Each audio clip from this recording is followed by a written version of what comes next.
Good evening to you all. As usual, welcome to Yeshiva Academy of Higher Education.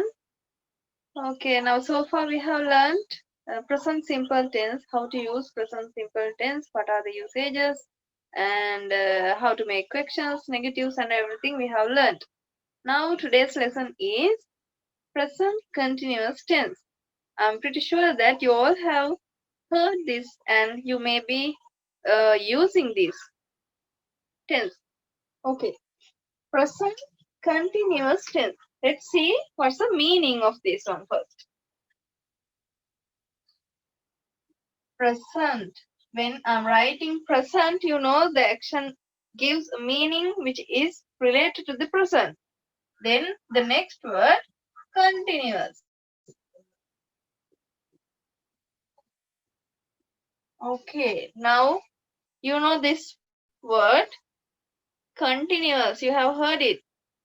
This word is a base form is continue. Continue කරනවා කියන එක. කරගෙන යනවා කියන අදහස තමයි in සිංහල විෂේ කරගෙන යනවා. Okay. ඒකෙන් හැදෙන වචනේ තමයි noun එක තමයි continuous කියලා කියන්නේ. Continuous tense. Present continuous tense. එහෙනම් වර්තමාන වෙන්න ඕනේ කරගෙන යමින් තියෙන්න ඕනේ. ඔක තමයි basic meaning එක. එහෙනම් අපි බලමු how to use this present continuous tense in our day to day life. In Sinhala අපි කියනවා යමක් කර කර ඉන්නවා කියලා. කරමින් ඉන්නවා. කර කර ඉන්නවා. We use present continuous tense for actions happening now. මේ වෙලාවේ happen වෙන actions. සිදු වෙමින් තියෙන දේවල් කියන්න තමයි අපි present continuous tense එක පාවිච්චි කරන්නේ. ඊට අමතරව we use present continuous tense for actions not happening now but happening these days. ඒ කියන්නේ සමහර වෙලාවට actions තියෙනවා මේ වෙලාවේ සිද්ධ වෙන්නේ නැහැ. නමුත් ඒ action එක මේ දිනවල සිදු වෙනවා. හිතන්න වස්ස මේ වෙලාවේ වහින්නේ නැහැ. නමුත් මේ දවස්වල හැමදාම වහිනවා. නේද? අන්න ඒ වගේ. ඊළඟට දැන් මේ දවස්වල ඔයගලන්ට ලේසිම උදාහරණයක් තමයි මේ රජෙන් රුපියල් 5000ක දීමනාවක් එහෙම බෙදනවානේ. නේද? දැන් අපිට ඒ වගේ එකක් වුණත් කියන්න පුළුවන් මේ present continuous එකේ. හේතුව ඒ action එක මේ වෙලාවේ අපි දන්නේ මේ වෙලාවේ දැන් බෙදමින් ඉන්නවද කියලා ඒ මුදල. නමුත් මේ දිනවල රජයෙන් ඒ ක්‍රියාව සිද්ධ කරනවා. අන්න ඒ වගේ අපි යමක් මේ වෙලාවේ කරමින් ඉන්නවා නම් actions happening now or actions happening these days, not happening now but happening these days. මේ දවස්වල සිද්ධ වෙනවා නම් අන්න එවැනි අදහසක් කියන්න we use present continuous tense. හරි. ඒතර දැන් දන්නවා ඔයගොල්ලන් මොන වගේ අවස්ථාවලදීද අපිට present continuous කියන tense එක යොදා ගන්න පුළුවන් වෙන්නේ කියලා. එහෙනම් අපි බලමු as present simple what is the structure for present continuous tense. present simple එකේදීත් අපි structure එකක් ඉගෙන ගත්තා. නේද? කොහොමද අපි subject එක තියන්නේ? ඒ කියන්නේ වාක්‍යයක කර්තෘ කොහොමද තියන්නේ? ඊළඟට verb එක මොන විදියටද තියන්නේ? ඊළඟට object එක කොහොමද තියන්නේ? ඒ කියන order එක අපි ඉගෙන ගත්තා. එහෙනම් අන්න ඒ වගේම structure එකක් තියෙනවා. ආකෘතියක් තියෙනවා present continuous කියන tense එකෙන් අදහසක් ප්‍රකාශ කරද්දී.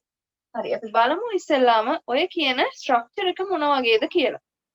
අපි මේ කතා කරන්නේ active voices නිසා. ඒ කියන්නේ කර්තෘකාරක වාක්‍ය නිසා අපිට ඉස්සෙල්ලාම හැම වෙලාවෙම ගන්න වෙන්නේ මේ ක්‍රියාව කරන කර්තෘ. ඒ කියන්නේ in English we say subject. එහෙනම් මේකේ structure එකේදීත් අපි ඉස්සෙල්ලාම ගන්නේ subject එක. Subject plus. Now let's see what's the difference in continuous tense. Then continuous tense එකේදී කොහොමද මේ structure එකේ තියෙන වෙනස කියලා අපි දැන් බලමු. හරි ඔයගොල්ලන් දන්නවා මේ වෙනකොට අපි auxiliaries උත් යම් කොටසක් කරපු නිසා be verb එකට අදාළ වචන පහ මොනවද කියලා. be verb එකට අදාළ වචන පහ වෙන්නේ am, is, are, was, were. එතකොට am, is, are කියලා කියන්නේ වර්තමාන තේරුම් දෙන අදහස. එහෙනම් continuous tense එකේදී අපි එතන යොදා ගන්නවා මේ be verb එකේ වර්තමාන තේරුම් ටික. am, is, are. We can select the most appropriate one which is relevant to the subject. Subject එකට ගැලපෙන be verb එක මෙතනින් use කරන්න පුළුවන් නිසායි මම මේ විදිහට පහලට ලියලා තියෙන්නේ. ඒ කියන්නේ ඔයගලන් දන්නවා am කියන කෙනා use කරන්න පුළුවන් subject එක I කියන පුද්ගලයා මම කියන කෙනා හිටියොත් විතරයි. එහෙනම් is කියන කෙනා යොදනකොට අපිට සිද්ධ වෙනවා කතෘ නිවැරදිවම අනිවාර්යයෙන්ම ඒක වචන කරගන්න. ඒ කියන්නේ අපිට is යොදන්න පුළුවන් වෙන්නේ ඒක වචන කතෘ කෙනෙක් එක්ක පමණයි. උදාහරණයක් විදිහට pronouns අපි ගත්තොත් she, ඇය, he, ඔහු, it, ඌ අන්න ඒ වගේ එක් පුද්ගලයෙකු ගැන කතා කරනවා නම් අන්න ඒ අවස්ථාවලදී අපිට is යොදා ගන්න පුළුවන්. ඊළඟට අපි are කියන එක යොදාගන්නේ plural කතෘ සමග plural subjects. උදාහරණ වශයෙන් they, ඔවුන්, එයාලා, you, ඔයා එහෙම නැත්නම් ඔයාලා. ඉංග්‍රීසි භාෂාවේ you කියලා කියන්නේ plural pronoun එක. අන්න ඒ වගේ people, මිනිස්සු. ඔය වැනි කතෘ බහුවචන වන අවස්ථාවලදී මේ කියන ටෙන්ස් එකේදී am නිසා කියන be verb එකට අදාළ වර්තමාන තේරුම් තුන දෙන වචන තුනෙන් ගැලපෙන එක යොදා ගන්න ඕනේ. හරි.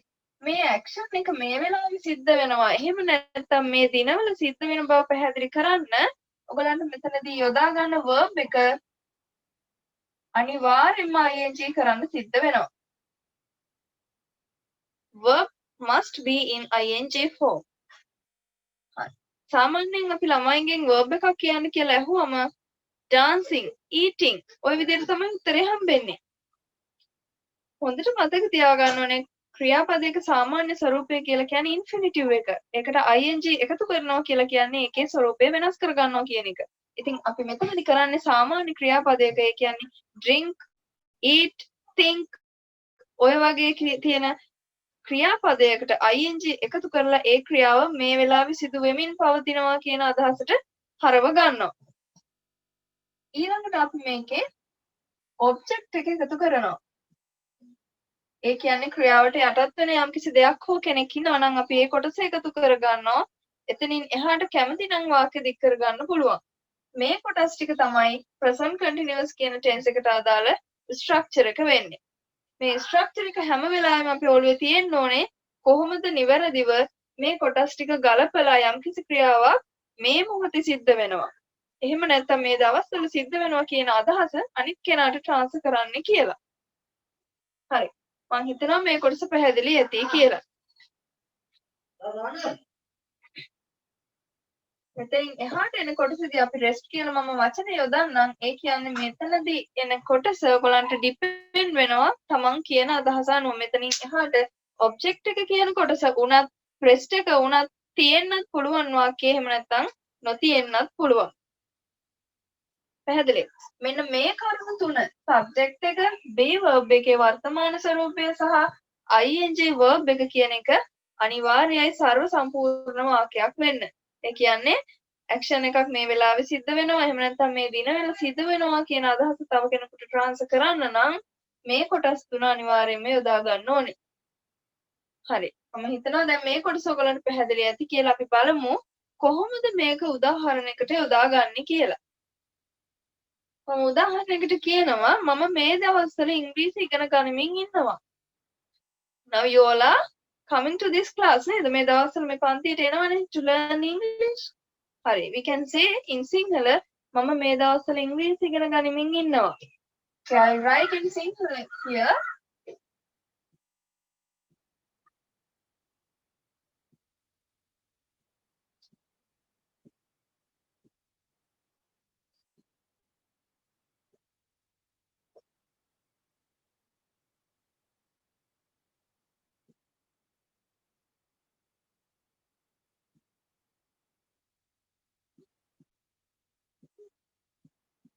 හරි. බලමු. දැන් මේ කියන වාක්‍ය තුල තියෙන ක්‍රියාව මේ දවස්වල සිද්ධ වෙනවා. නේද? එහෙනම් අපි කියුවා present continuous එක මේ දවස්වල සිද්ධ වෙන දෙයක් කියන්නත් පාවිච්චි කරනවා කියලා. හරි. වාක්‍ය අපි සිංහලෙන් දන්නවා. අපිට දැන් ඕනි මේ ස්ට්‍රක්චර් එකට අනුව අවශ්‍ය නිවැරදි කොටස් ටික හඳුනගෙන නිවැරදි ඉංග්‍රීසි වචනය යොදලා ඉංග්‍රීසියෙන් වාක්‍ය කියන්න. බලන්න මේ කියන ක්‍රියාව ඉගෙන ගන්නවා, ඉගෙන ගනිමින් ඉන්නවා කියන එක.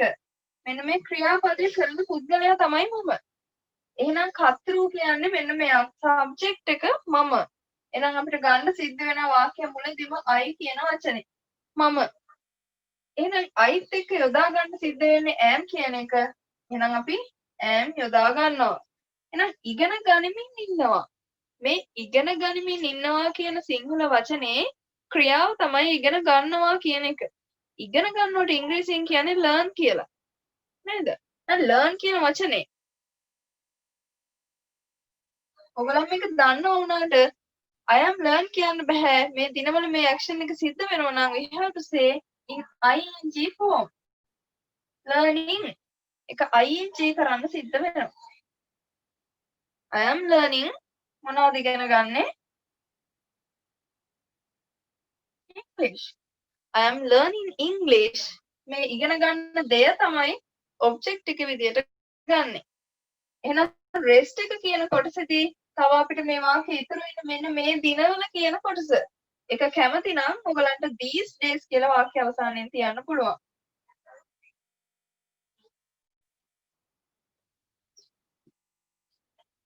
I'm learning English these days.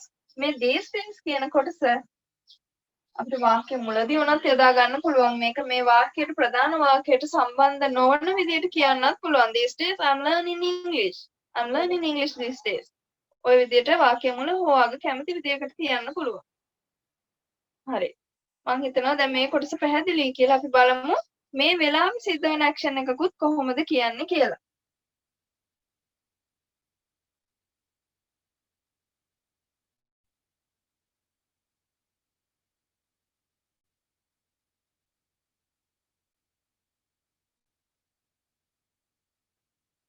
ඇය අඬ ඉන්නවා. අපි දැන් දකිනවා අපේ යාළුවෙක් මේ වෙලාවේ අඬ ඉන්නවා. ඉතින් අපි තව කෙනෙකුට කියනවා අන්න එයා අඬ ඉන්නවා.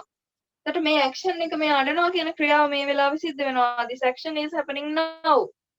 So we have to say it in present continuous tense. අපිට සිද්ධ වෙනවා ඒක present continuous එකට යොදලා කියන්න. හොඳයි. ඇය කියලා කියන්න අපි වචනේ දාන්නවා she. එහෙනම් she කියන කෙනා මේ වෙලාවේ මේක කරනවා නම් අපිට සිද්ධ වෙනවා ඒකට අදාළ be verb එක යොදා ගන්න. එහෙනම් ආය යොදන්න බෑ ඒක යොදන්න plural subject එක. එහෙනම් we have to get is because am is only with ing I කියන වචනෙත් එක්ක. එහෙනම් she is. එතකොට එයා කරමින් ඉන්න ක්‍රියාව මොකද්ද? cry කියන එක. අඬනවා කියන එක. එහෙනම් අපිට ඒක ing form එකෙන් ගන්න සිද්ධ වෙනවා. She is crying. හොඳයි බලන්න මෙතනින් එහාට she is crying කියලා කිව්වම එයා අඬමින් ඉන්නවා. එහෙනම් මෙතනින් එහාට මම අර කියපු object එකවත් rest එකවත් නැහැ. නේද?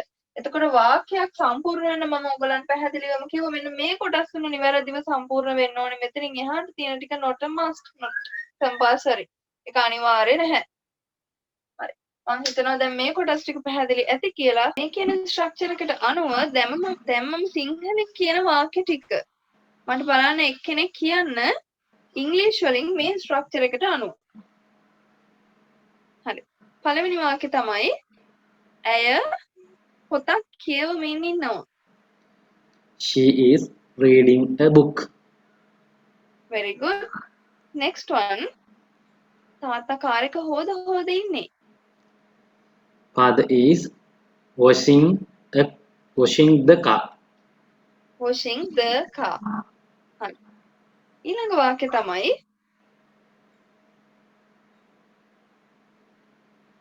එයාලා මට බැන ඉන්නේ. They are blaming me. They are blaming me. Very good. Next one. මේ දවස්වල ඇයට අපි උදව් කරමින් ඉන්නේ. These days we are helping her. We are helping her these days. අපිට these days කියන කොටස අවසානයේදී තියන්න පුළුවන්. මිස් එක මම මුලට කිව්වා මුලට කියන්නත් පුළුවන්ද? ඔව් පුළුවන්. අනිවාර්යයෙන්ම පුළුවන්. මුල් කොටස යොදන්නත් පුළුවන්. These days we are helping her. එහෙම කියන්නත් පුළුවන්. පැහැදිලි නේද? අන්න ඒ විදිහට අපිට action එකක් මේ දවස්වල සිද්ධ වෙනවා නම් එහෙම නැත්නම් මේ වෙලාවේ සිද්ධ වෙනවා නම් actions happening now or not happening but happening these days, we can use present continuous tense. Clear? Okay. Okay. Now shall we write down the note? අපි note එක ලියාගමුද?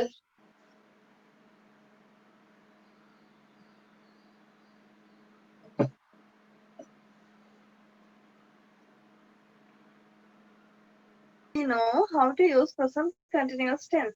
දැන් අපි දන්නවා present continuous කියන tense එක කොහොමද පාවිච්චි කරන්න කියලා. We use present continuous tense for actions happening now and actions happening these days but not happening now. Maybe not happening now but happening these days. මේ දවස්වල සිද්ධ වෙනවා වෙන්න පුළුවන් මේ වෙලාවේ සිද්ධ නොවුනත්. එතකොට අපි මේකේ structure එක දැනගත්තා කොහොමද වාක්‍යයකට යොදන්නේ කියලා. Subject am, is, are plus verb in ing form plus object. And if there is rest, then we can add it at the end of the sentence. Okay, now when we make a sentence in any tense, as you know in present simple tense too, we can use this one sentence to make another 3 sentences, including questions, negative questions, positive sentences, and positive questions. This is called formations of a sentence. Sentence එක formations මොනවද කියලා තමයි අපි දැන් බලන්න හදන්නේ. Present simple වලදී වගේම present continuous වලදී එක sentence එකක් අපි හදාගත්තම ඒකෙන් questions and negatives හදන්න පුළුවන්.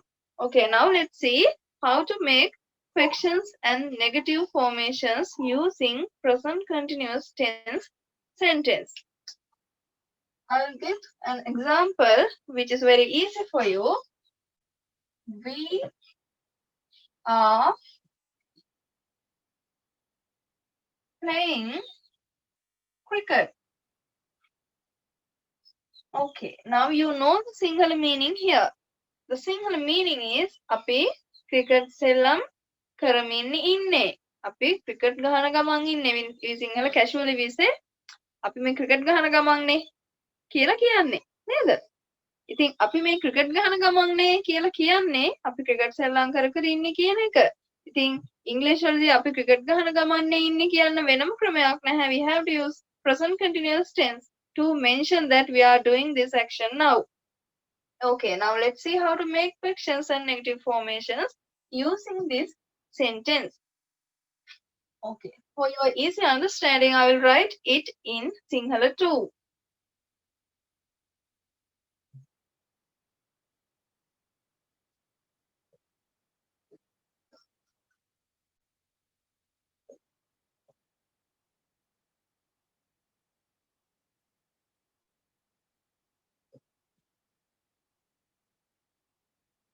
We can make a question here. අපිට පුළුවන් ප්‍රශ්නයක් අහන්න. අපි ක්‍රිකට් ගහන ගමන්ද ඉන්නේ. ඔක තව පැහැදිලි වෙයි මම මෙතන V වෙනුවට U කියලා දැම්මනම්.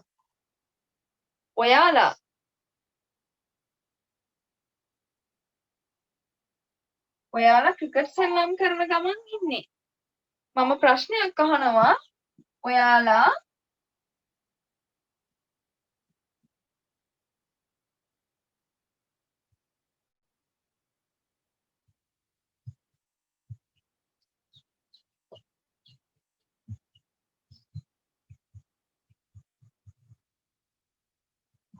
ක්‍රිකට් සෙල්ලම් කරමින්ද ඉන්නේ.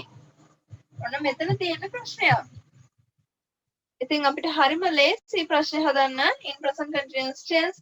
We just can get this be verb into the front of the sentence.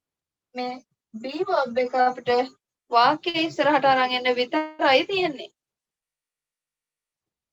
Are you playing cricket? Are you playing cricket? Are you playing cricket? අනේ වගේ. ඔයාලා ක්‍රිකට් ගහන ගමන්ද? ඔයාලා කැරම් ගහන ගමන්ද කියලා අපි අහනවා. නේද? Are you playing cricket? तर question formation එකේදී මම කලේ අපි මෙතනදී ගත්ත helping verb එක. be verb එක වාක්‍ය ඉස්සරහට ගත් එක විතරයි. නේද? කිසිම වෙනසකට ලක් කරේ නැහැ මේ වාක්‍ය අන්තර්ගතය තුල verb එක ing තියෙන එක මම වෙනස් කළේ නැහැ. මේ වෙනුවට වෙන වචනයක් යොදාගත්තේ නැහැ question එක හදන්න. කලේ මේ structure එකම පුංචි වෙනසකට ලක් කිරීම පමණයි. ඒ කියන්නේ අපි helping verb එක වාක්‍ය ඉස්සරහට ගත්තා. Are you playing cricket? ඔයාලා ක්‍රිකට් ගහන ගමන් දින්නේ කියලා අහන්න. හොඳයි. අපි මේ එක sentence එකක් ඉගෙන ගත්තාම එක structure එකක් එක tense එකක් ඉගෙන ගත්තාම කරන්න පුළුවන් වැඩ ගොඩයි. නේද?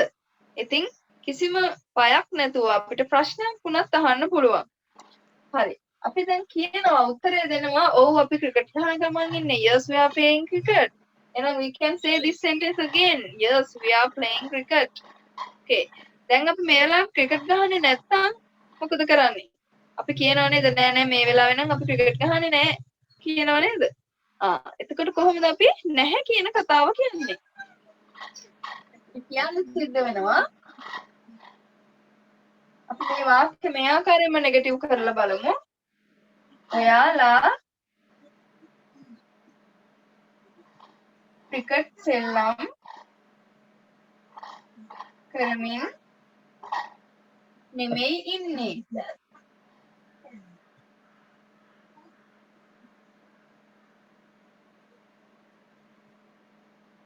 හරි. කොහොමද අපි කියන්නේ මේ දේ කරමින් නෙවෙයි ඉන්නේ කියලා?